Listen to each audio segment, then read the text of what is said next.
We are, as South Africans, a resilient people, and we will not be bullied.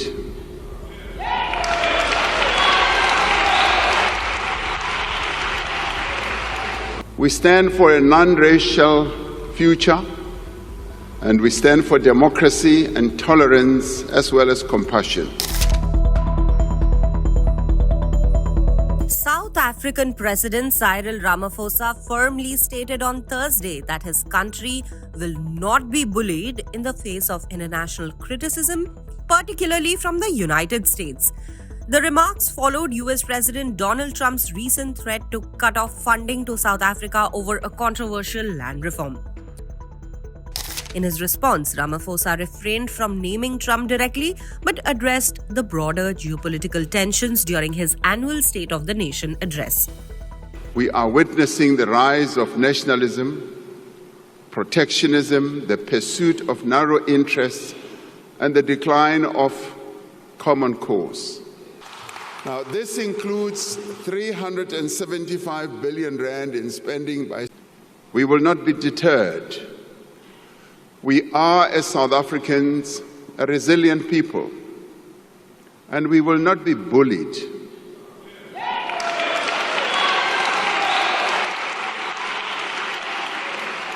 We stand for a non-racial future, and we stand for democracy and tolerance as well as compassion.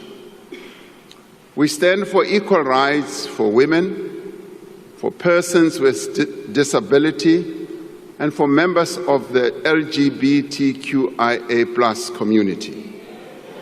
The great progress the country has made towards, we are concerned about the potential impact of the decision by the United States government to suspend some of its funding for HIV and TB programs in African countries for 90 days. Now, this funding that we get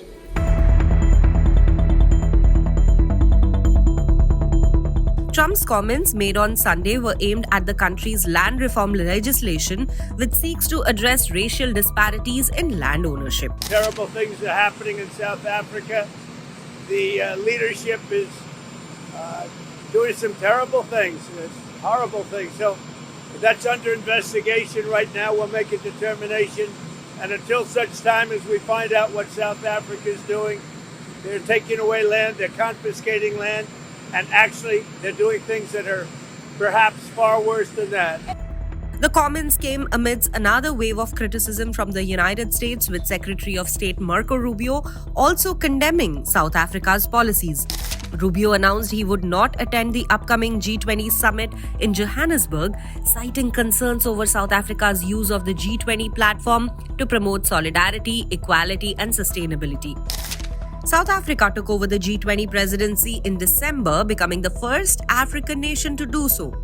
Ramaphosa has expressed his intent to use the presidency to advocate for the interests of Africa and the global south, signaling his government's commitment to reshaping global economic policies in favor of developing nations.